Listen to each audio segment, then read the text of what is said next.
Students, last video series में हम लोगों ने स्पर्म और स्पर्माटोजेनेसिस से रिलेटेड काफ़ी इंफॉर्मेटिव टर्म्स के ऊपर एक वीडियो बनाया था जो कि काफ़ी पॉपुलर हुआ है। इस सीरीज में हम लोग ओवरी और oogenesis से रिलेटेड टर्म्स देखेंगे जो कि हमारे एंट्रेंस एग्जामिनेशन के लिए बहुत इम्पॉर्टेंट है, और हम लोग उन एरियाज़ को कवर करेंगे डीप वे में जो हमारे एंट्रेंस का बेस तैयार करेंगे। तो ये जो स्ट्रक्चर है फीमेल रिप्रोडक्टिव सिस्टम का, यहाँ पे हम लोग ये ओवरी के पोजीशन को देखते हैं। तो ओवरी लोअर एब्डोमेन में, फीमेल के लोअर एब्डोमेन में ये पेल्विक रीजन में सिचुएटेड है और इसका शेप आलमंड शेप का होता है, आलमंड शेप।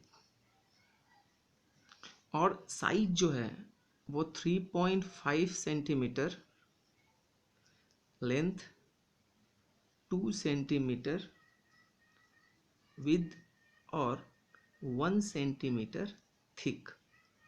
और फीमेल में ये एज और हार्मोन्स के ऊपर इसका साइज वेरी करता है। एग्जैक्टली पोजीशन को हम लोग बोलते हैं पेल्विक कैविटी में जहाँ ये रहता है ओवरीज, एग्जैक्टली इस पोजीशन को बोलते हैं ओवारियन फोसा।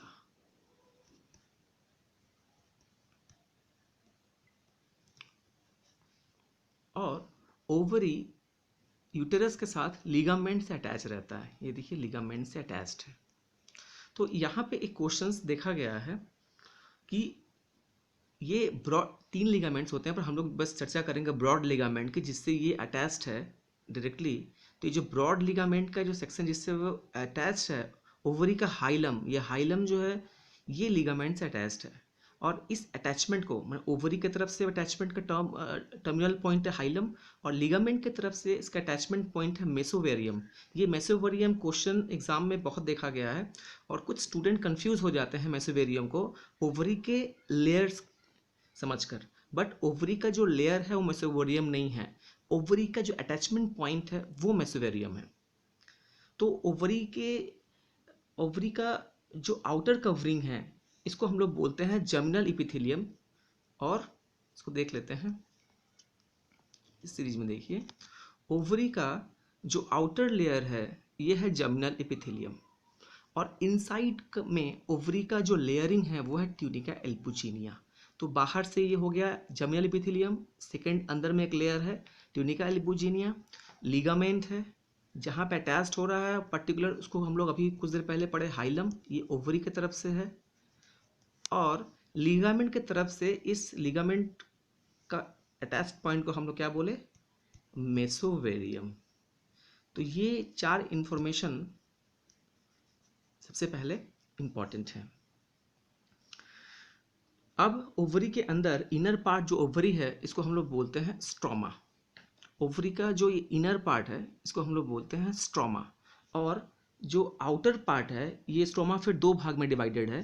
स्ट्रोमा 2 भागों में डिवाइडेड है। आउटर पेरिफेरल पार्ट को हम लोग बोलते हैं कॉर्टेक्स और इनर पार्ट को हम लोग बोलते हैं मेडुला। स्टोमा के अंदर ही follicular cells, connective tissue, blood vessels और लिम्फेटिक्स देखने को मिलता है। अब इसके अंदर में कॉर्टिकल रीजन में, जो कॉर्टिकल रीजन की बात हम लोग यहाँ देखिए कॉर्टेक्स लिखा हुआ है, तो कॉर्टिकल रीजन में हम लोगों को ये स्ट्रक्चर्स देखने को मिल रहा है। हम लोग एक एक करके इसको डिस्क्राइब करेंगे कैसे बनता है, कहाँ से बनता है, कब बनता है, बहुत इंपॉर्टेंट टर्म्स है। बट पोजिशन को समझ लेते हैं पहले कि कॉर्टेक्स रीजन में ये सारे स्ट्रक्चर्स देखने को मिल रहे हैं जिनका नाम है follicles, primary follicle, secondary follicle, tertiary follicle. ये सब कॉर्टेक्स रीजन में देखने को मिलते हैं और डिफरेंट टाइम्स में इनके अंदर में कभी माइटोसिस, कभी मियोसिस होकर और फाइनली आपका ये ओवुलेटेड oocyte रेडी होता है। तो कुछ टर्म्स को हम लोग पहले यहाँ पे समझ लें। देखिए कि यहाँ पे प्राइमरी फॉलिकल्स वर्ड्स को सुन लेते हैं। ये आपका oocyte, सेकेंडरी फॉलिकल, ये आपका ग्राफियन फॉलिकल, ये ओवुलेटेड oocyte, कॉर्पस ल्यूटियम और कॉर्पस एल्बिकेंस, मतलब इसका कॉर्पस ल्यूटियम के बाद जो उसका डिजेनरेट पोर्शन रहता है उसको हम लोग बोलते हैं कॉर्पस एल्बिकेंस। अब ये किस तरीके से प्राइमरी फॉलिकल से, प्राइमोडियल फॉलिकल से किस तरीके से ये सेकेंड ग्राफियन फॉलिकल बन रहा है, इसको हम लोग एक बार समझ लेते हैं। कौन से सेल टेक पार्ट करते हैं, फाइनली कौन सा सेल थेका फॉलिकल, ये सब क्या है, हम लोग इसको समझते हैं नेक्स्ट स्लाइड। यहाँ पे ओवरी के अंदर में जो प्राइमोडियल फॉलिकल्स होते हैं, इन प्राइमोडियल फॉलिकल्स के चारों तरफ स्टॉमल सेल्स आके अटैच होते हैं। यानी ये प्राइमोडियल फॉलिकल है, इसके अंदर में ओसाइट है, और स्टोमा जो रीजन हमने बताया वहाँ से कुछ सेल्स आकर इसको सराउंड करते हैं। धीरे धीरे में डिवीज़न होता है और ये सेल्स का एक घना लेयर बनना यहाँ शुरू होता है, इसको बोलते हैं फॉलिकुलर सेल्स। अब इनमें सेकेंड स्टेज में एक रिबन लाइक अटैचमेंट इन फॉलिकुलर सेल्स के ऊपर आ जाता है, जिसको हम लोग बोलते हैं जोना पेलोसिडा। जोना पेलोसिडा के बाहर भी इन सेल्स का लेयरिंग माने डिवीज़न स्टार्ट रहता है, और ये बाहर की तरफ बनाते हैं granulosa cells. Granulosa cells condensed होकर बनाता है थेका इंटरना। थेका इंटरना का मतलब होता है बाहर का मजबूत लेयरिंग। यानी कि देखिए, पहले follicular cells, stromal cells follicular cells को बनाया, डिवीज़न करते करते उन लोगों में एक major ribbon like structure appear हुआ, जोना पेलोसिडा। इस जोना पेलोसिडा के बाहर फिर से ग्रेनुलोसा सेल्स यानी कि फॉलिकुलर सेल्स ही डिवीज़न कर करके एक ग्रुप ऑफ पफी सेल्स बनाए हैं, जिनको हम लोग बोल रहे हैं थेका इंटरना। इस थेका इंटरना से लेयर से ही फ्यूचर में एक हार्मोन प्रोड्यूस होगा जिसका नाम है एस्ट्रोजन, जो कि आगे की फिजियोलॉजी में बहुत इंपॉर्टेंट रोल प्ले करता है। ये इंपॉर्टेंट क्वेश्चन है कि एस्ट्रोजन कहाँ से प्रोड्यूस होता है, तो थेका इंटरना से प्रोड्यूस होता है। अब थेका इंटरना के बाहर कुछ फाइबरस टिश्यू, स्टोमा के ही कुछ फाइबरस टिश्यू आकर लेयरिंग करते हैं, इस डॉट डॉट स्ट्रक्चर देखिए, और कॉन्डेंस होकर ये आउटर कवरिंग थेका एक्सटर्ना बनाते हैं। थेका एक्सटर्ना, अब ये डेवलपमेंट प्रोसेस में ही इनके अंदर एक कैविटी बनना शुरू होता है जिसका नाम है एंट्रम। जैसे जैसे ये एंट्रम बड़ा होता जाता है और फाइनली जब ये हॉर्स शेप का जब हो जाता है, तब इसको हम लोग फाइनली हॉर्स शेप को देखकर ही पहचानते हैं कि टर्सरी फॉलिकल यानी कि ग्राफियन फॉलिकल में ये कन्वर्ट हो चुका है। अब इस थेका इंटरना के अंदर एक लिक्विड बनता है, इसका नाम है लेकर फॉलिकली। ये लेकर फॉलिकली के बनने के कारण ये क्या करता है कि ये पूरे ओसाइट को एक मार्जिन पे धकेल देता है, एक मार्जिन पे लेके चला आता है, इसेंट्रिक मार्जिन पे लेके चला आता है। और इनके बाहर के लेयर को, जब ये ओसाइट के जो बाहर के जो लेयर्स हैं, फॉलिकुलर जो सेल्स हैं, इसको बोल रहे हैं कोना रेडियाटा। और ये जो थेका इंटरना के साथ जो अटैच्ड है जिस सेल लेयर के साथ, इसको बोलते हैं क्यूमुलस ओफोरस। ये क्वेश्चन से ये सब टर्म्स आपको जानना जरूरी है कि कौन सा इसमें कोना रेडियाटा है। देखिए, अगर बाहर ये निकलेगा, जब ये सेकेंडरी ओसाइट बन के जब बाहर निकलेगा, तो इसके आउटर लेयर को हम लोग बोलते हैं कोना रेडियाटा। बट ये जब कोना रेडियाटा जब अपने पेरेंट के साथ जिस सेल से अटैच्ड है, यहाँ पे इसको बोल रहे हैं क्यूमुलस ओफोरस।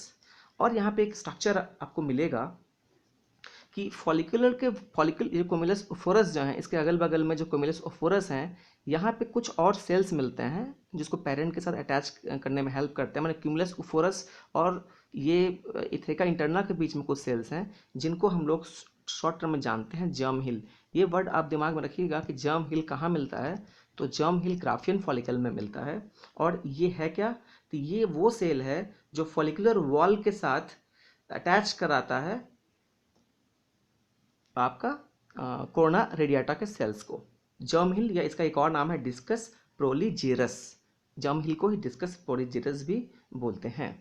तो इस तरीके से यहाँ से देखिए प्राइमोडियल फॉलिकल से ग्राफियन फॉलिकल बन रहा है। देखिए, इस टॉपिक को हम लोग को डिफरेंट एंगल से पढ़ना पड़ेगा। अभी तक जस्ट हम लोग पढ़ रहे हैं कि किसके बाद क्या बन रहा है, कब बन रहा है। ये एक बहुत इंपॉर्टेंट टॉपिक है जो आने वाले समय में हम लोग डिस्कस करेंगे। उस समय हमारे पास एक कॉन्सेप्ट रहेगा कि ये हो क्या रहा है, स्ट्रक्चर्स में किस तरीके से चेंज आ रहा है। चेंज का मतलब है प्राइमरी फॉलिकल बना, प्राइमोडियल फॉलिकल बना, फिर प्राइमरी फॉलिकल बना, सेकेंडरी फॉलिकल बना, टर्शियरी फॉलिकल बन गया। तो ये नाम कम से कम हम लोग एक बार देख लिए। ये है आपका ओवम, यानी कि जब ओवुलेशन के बाद जब ग्राफियन फॉलिकल के अंदर से, ये जो ग्राफियन फॉलिकल है इसके अंदर से ये बाहर निकल के आएगा, ये स्ट्रक्चर बाहर निकल के आएगा, तब इसको हम लोग बोलेंगे सेकेंडरी ओसाइट। इसको ओवम हम लोग ओवम नहीं बोलते हैं, क्यों नहीं बोलते हैं? क्योंकि बताएंगे हम लोग अगले स्लाइड में इसको हम लोग ओवम क्यों नहीं बोलते हैं। तो वैसे हम लोग एक ओवम के स्ट्रक्चर को देखें तो एग्जाम के पर्सपेक्टिव से ये इंपॉर्टेंट है कि इसमें किसके बाद कौन सा लेयर होता है। तो हम लोग जान लेते हैं, सबसे आउटर ये जो कोटिंग है इसको हम लोग बोलते हैं कोरोना रेडियाटा। अगर बाहर से अंदर की तरफ जाएं तो इसके बाद के लेयर को हम लोग बोलेंगे जोना पेलोसिडा, जोना पेलोसिडा। उसके बाद इसके अंदर जाएंगे तो हम लोग को मिलेगा वाइटलाइन लेयर। उसके बाद हम लोग को मिलता है ऊप्लाज्मा, माने एक साइटोप्लाज्म, ऊप्लाज्मा। इसके बाद रहता है न्यूक्लियस जिसको हम लोग बोलते हैं जर्मिनल वेसिकल, और इसके न्यूक्लियोली को हम लोग बोलते हैं जी स्पॉट। एक और इम्पॉर्टेंट टर्म कि ये जो वाइटलाइन मेम्ब्रेन है और जो जोना पेलोसिडा है इसके बीच में ये जो कैनाल मिल रहा है इसको हम लोग बोलते हैं पेरी वाइटलाइन स्पेस। ये इम्पॉर्टेंट है क्योंकि जब ब्लॉक टू पॉलीस्पर्मी पढ़ेंगे हम लोग फर्टिलाइजेशन के समय तो ये पेरी वाइटलाइन स्पेस टर्म भी आएगा। तो हम लोग अभी तक ये पढ़ चुके हैं कि किस तरीके से प्राइमोडियल फॉलिकल से ओवम का स्ट्रक्चर बनता है, क्या क्या टर्म्स आते हैं चेंज होने के बाद, ये हम लोग यहाँ तक हम लोग। तो एक बार शॉर्ट में समझ लेते हैं कि ओवरी के अंदर में प्राइमोडियल फॉलिकल्स थे, उनसे प्राइमरी फॉलिकल बना, वहाँ से सेकेंडरी फॉलिकल बना, वहाँ से फिर ये मैच्योर ग्राफिन फॉलिकल बना। इसको हम लोग समझते हैं ये हॉर्सशू शेप एंड्रम को देखकर, जिसके अंदर मोलिकुलर फॉलिकली लिक्विड भरा रहता है। इसके बाद से जब ओवुलेशन होता है तो उस समय बाहर निकलता है आपका ये ओसाइट, और बाहर आने के बाद जब एक्सपेल हो जाता है इस बैग लेग स्ट्रक्चर से तो इसके रिमेन को हम लोग बोलते हैं कार्पस ल्यूटियम।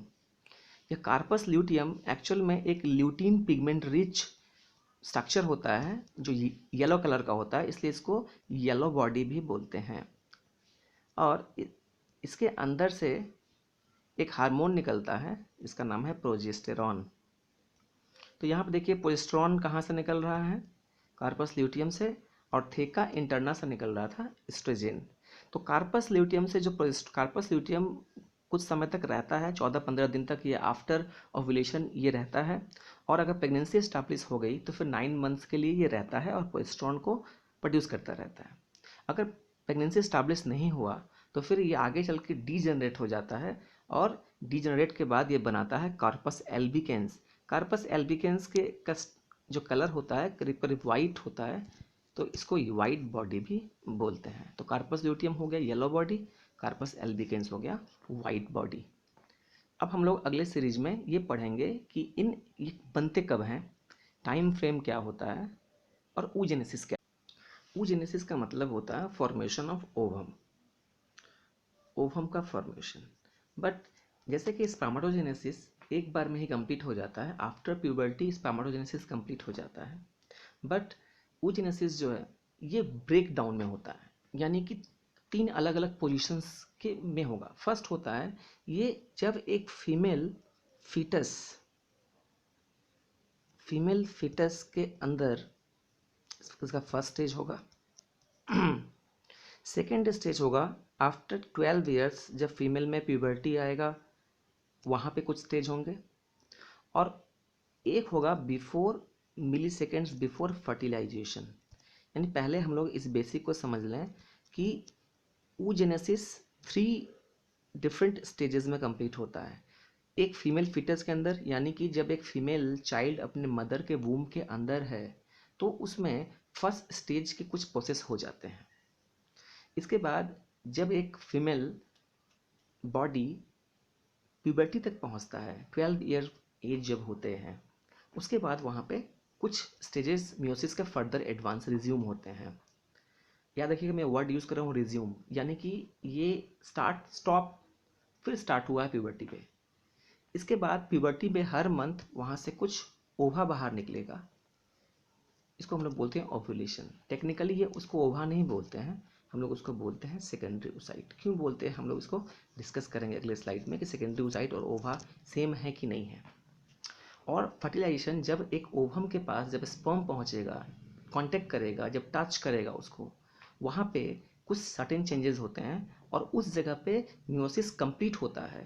इसको हम लोग बोलते हैं मैच्योर ओवम। तो 3 स्टेजेस में ये कंप्लीट होता है। किस तरीके से होता है हम लोग इसको नेक्स्ट स्लाइड में देखेंगे।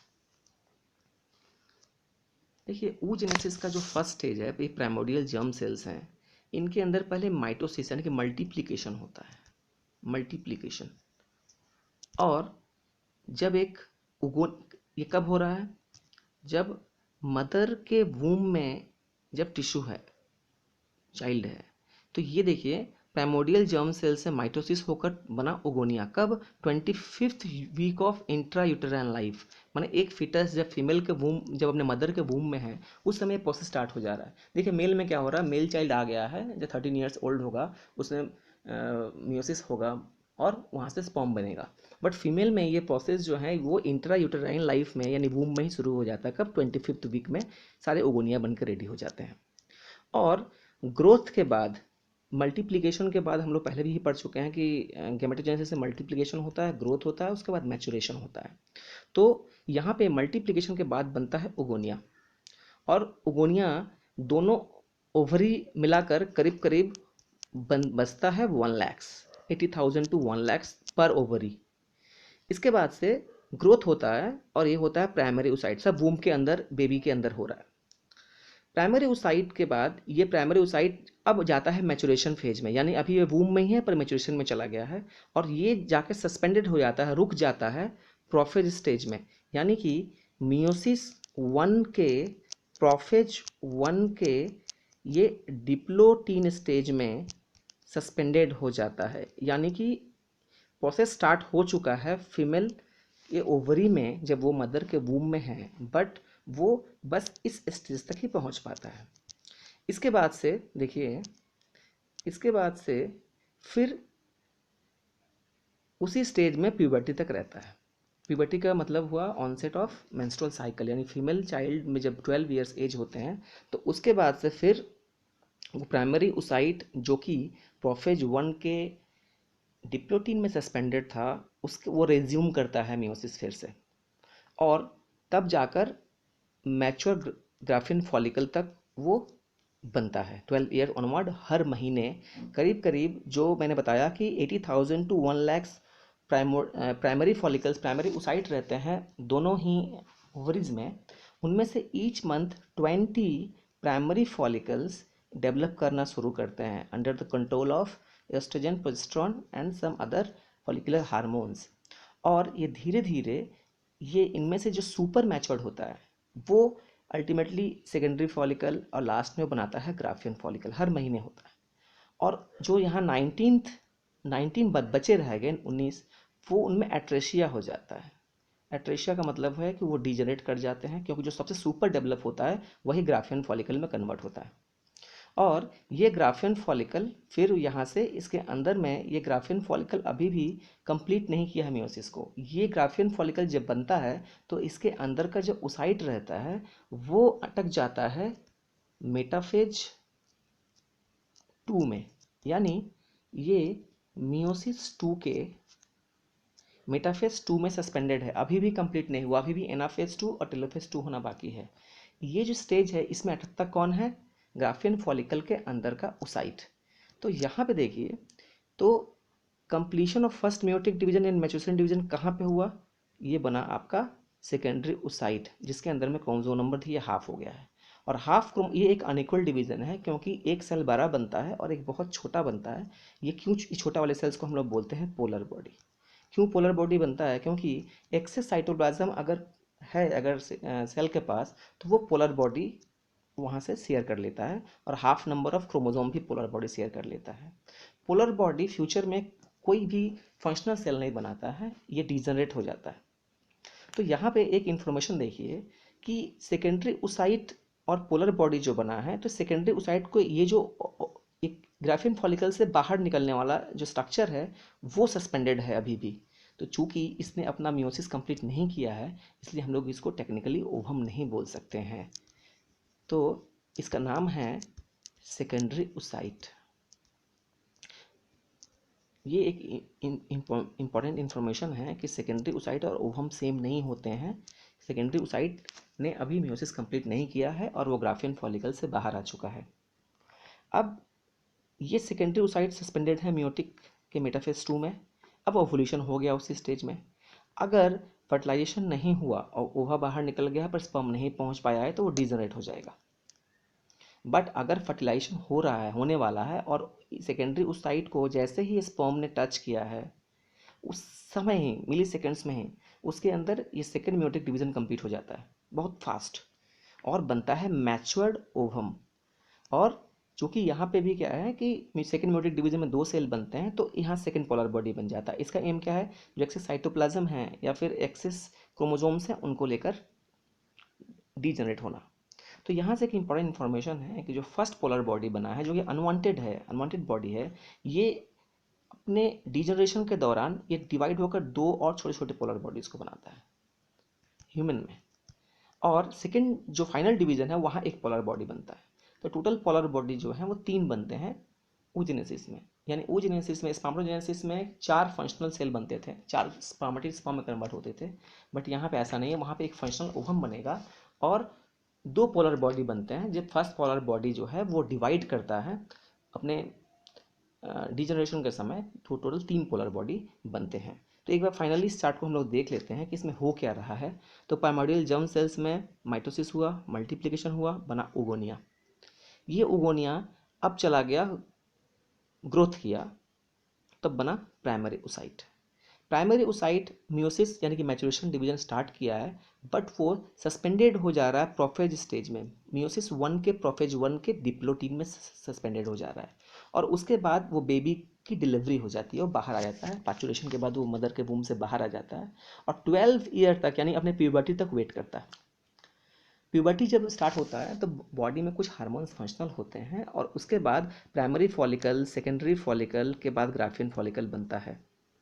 यानी प्यूबर्टी के बाद से फिर से रिज्यूम होता है मियोसिस, और वो टर्शरी फॉलिकल तक लेके आता है। उसके अंदर में जो ओसाइट होता है वो फिर मेटाफेज 2 में सस्पेंडेड हो जाता है और वहाँ से ओवुलेशन हो जाता है। फिर जब स्पर्म पहुँचता है इसको फर्टिलाइज करने के लिए, तो फिर वो फिर रिज्यूम करता है और मेटाफेज 2 से एनाफेज 2 और टेलोफेज 2 पूरा करता है और बन जाता है ओवम में। इस दौरान कुछ 2 अनवांटेड बॉडीज बनते हैं जिनको हम लोग बोलते हैं फर्स्ट पोलर बॉडी और सेकेंड पोलर बॉडी।